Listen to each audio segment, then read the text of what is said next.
Hey guys, welcome back in my channel and new blog. তো আশা করি সবাই খুব ভালো আছো, সুস্থ আছো, আমিও ভালো আছি। কী ভাবছো এখনও সর্ষে ফুলগুলো এরকম ভালো তাজা আছে? মোটেও না। ভিডিওটা বেশ কিছুদিন আগের। তো আমাদের সেদিন ছিল মাঠের রান্না। আর নিয়মিত ব্লগ দিতে পারছি না কিছু ব্যস্ততার জন্য। মানুষের জীবনে তো ব্যস্ততা লেগেই থাকে।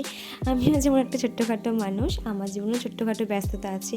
নিজের পড়াশোনা বলো, তারপরে টিউশনি পড়াই, কম্পিউটার ক্লাস, এইসব নিত্য নতুন ব্যস্ততার মধ্য দিয়ে কেটে যাচ্ছে।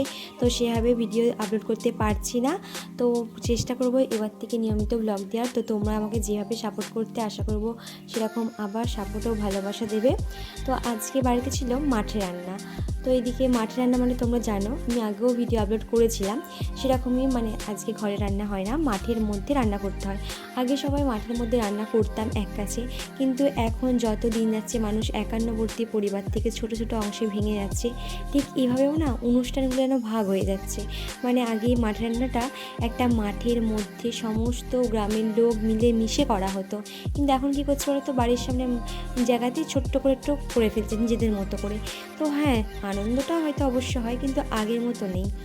তো এইদিকে যেহেতু আজকে মাঠের রান্না, তো আমি, বাপি, মা, বৌদি সবাই মিলে সকাল সকাল আগে কী করেছি, রান্নার জোগাড়টা করতে বসে পড়েছি। কারণ রান্না করতে দেরি হয়ে যাবে। আর তোমরা তো জানোই যে আমাদের বাড়িতে কোনো অনুষ্ঠান হলে কে রান্না করে? আমার বাপি। তো বাপির অনুষ্ঠান বাড়ি কেন, এমনি কিছু হলেও বাপি রান্না করে, কারণ বাপি রান্নাটা ভালো করতেও পারে, আর বাপির করাটাও বেশ পছন্দ। তো যেহেতু দুটো উনুন করেছিল, মা একটু এদিকে কাজকর্মগুলো সামলাচ্ছিল, তো আমাকে বাপি বললো একটু সবজি ডালটা চাপাতে। তো আমাকে বলে দিচ্ছিলো, আমি করছিলাম। সত্যি কথা বলতে, রান্না শেখা আমার বাপির কাছে। বাপি প্রথমে করতে দেয় না, আমি এত বড় হয়েছি কিন্তু আমি কোনো রান্না করতে দেয়নি। সবসময় বলে, দেখ ভালো করে শেখ, তারপরে করবি। কিন্তু আমার না সেটা পছন্দ নয়। আমার মনে হয় করি, ভুল হলে আমি আবার ঠিক করব। কিন্তু আমার বাপি হচ্ছে উল্টো ধারণা, তুই দেখ, শেখ, তারপরে করবি। তো ঠিক আছে, দুটোই মিলেমিশে হয়। কখনো করি, ভুল হয়, বলে দেয়, আবার কখনো দেখে শিখি।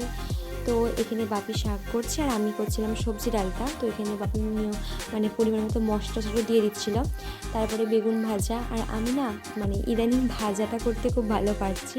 আমার ভাজাটা করতে বেশ ভালো লাগে। বেগুন ভাজা, আলু ভাজা, মাছ ভাজা ভালো লাগে। আগে মাছ দিয়ে দিতে ভয় পেত, কিন্তু এখন আমি বেশ মোটামুটি রান্নাগুলো শিখছি। বাপির কাছ থেকে শিখে গেছি অনেকটাই প্রায়। সেরকম শুক্তো, শাক ঘন্ট বাড়ি কিছু পারি না, কিন্তু টুকটাকগুলো মোটামুটি পেরে গেছি।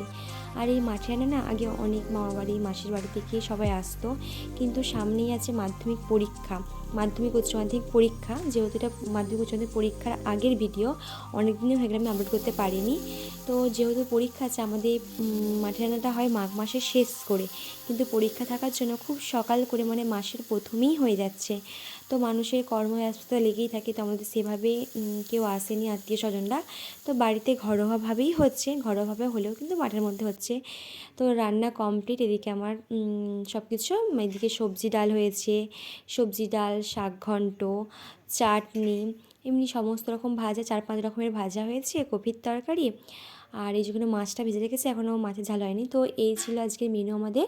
আর এইটা একটা সাজিয়ে নেওয়া হয়েছে পাতার মধ্যে, কারণ মাঠের রান্নাটার মধ্যে একটা বেলবুড়ি করা হয়, মাটির একটা পুতুল করে সেখানে আগে নাকি দিয়ে আসতে হয়, প্রথম রান্না করে সেখানে দিয়ে আসতে হয়। এটা পাড়ার সব বাচ্চারা মিলেমিশে করে, তো এটা বেশ ভালো হয়। তো এখানে বৌদি আর আমি দিতে যাচ্ছি পাড়ার ভেতরের দিকে একটু। তো বৌদি দিকে রেডি হয়ে গেছে। তো এই ছিল আজকের মেনু আমাদের।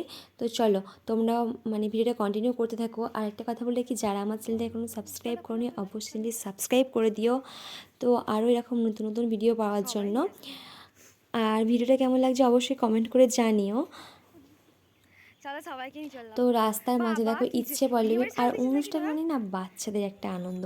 তো এখানে ইচ্ছে পল্লবী রীতিমতো ছোটাছুটি করছে, রীতিমতো শৈশবটা খুব সুন্দর। একটু আনন্দতেই অনেকটা আনন্দ অনুভব করা, যেটা আমরা বড়রা কিন্তু পারি না। দেখো এখানের মধ্যে এইটাকে দেখে মনে হচ্ছে হ্যাঁ সত্যি মাঠে রান্না হচ্ছে, কারণ এখানে 3-4টে পরিবার মিলে মিশে করছে। তো এখানটা দেখে একটা জমজমাট ব্যাপার মনে হচ্ছে।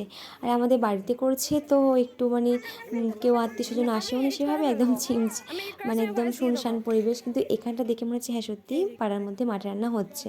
তো বললাম একটা মাটির মূর্তি করে, এই যে পাড়ার ছোটো ছেলেগুলো এরকমভাবে করেছে। কিন্তু আগে আমি যখন ছোটো ছিলাম তখন দেখেছিলাম একটা বেশ ভালো রকমের মাটির মূর্তি করে, আর লাল লাল সেই চোখ পা পাওয়া যায় না, এটা মানে গাছে ফুটে সেটা চোখ করতো। তো এইটাকে সবাই খাবার ধরে দেয়। তো অনেকে দিয়েছে, বৌদিও দিয়ে দিল। আর এটা হচ্ছে আমাদের গঙ্গাদেবীতলা। গঙ্গাদেবীতলাটার অবস্থা দেখতেই পাচ্ছ, মানে খুবই খারাপ। এটা গ্রাউন্ডের ওখানে ভালো করে হচ্ছে, যদি মা গঙ্গাদেবী ইচ্ছাতে খুব তাড়াতাড়ি হবে। আমাদের পাড়াটা না খুব ছোট, তো সেভাবে আর্থিক সহায়তা মানে সে নেই। সবার পাড়ার মানুষরা সব খেটে খুটে মানে মন্দিরটা করার চেষ্টা করছে। আর এই যে বাড়ি চলে এসেছি, বাড়িতে জেঠু, দাদা, বাপি সবাইকে, ও একটা দাদা হয়, সে সবাই খেতে দিয়েছে। আর এটা হলো বিকালবেলা অনুষ্ঠান, মানে না একটা আনন্দ, পুরনো সমস্ত আত্মীয় স্বজনদের সঙ্গে দেখা হওয়া। এই যে আমাদের কুসুমকুলি পেঁয়াজকুলি চলে এসেছে। তো মানে একটা অনুষ্ঠান বাড়িতে সবার সঙ্গে দেখা হওয়া, এর মজাটাই না আলাদা। আর এই বাচ্চাদের কত সুন্দর বসে আছে, ওখানে আমাদের কথাগুলো শুনছে আর হাসছে। আর এই যে কেয়া, তো আমরা রিলস বানাচ্ছিলাম। তো এই অনুষ্ঠানগুলোতে না সবার সঙ্গে দেখা হলে খুব ভালো লাগে, সেই পুরনো জমজমাট একটা ব্যাপার মনে হয়। এগুলোই না অনুষ্ঠানের একটা ঐতিহ্য, যে সমস্ত কিছু নিয়ে আলোচনা, পুরনো গসিপ, হাসি ঠাট্টা, এইসব নিয়ে বেশ ভালো লাগে। অনুষ্ঠান মানেই সব, তো হাসি ঠাট্টা কাজ কর্মের মধ্য দিয়ে মাঠেরাটা বেশ ভালোই কাটলো। তো আজকের ভিডিও এই পর্যন্ত। যদি ভালো লাগে অবশ্যই চ্যানেলটি সাবস্ক্রাইব করে পাশে থেকেও, সবাই কমেন্ট করে লাইক করো, শেয়ার করো। বাই।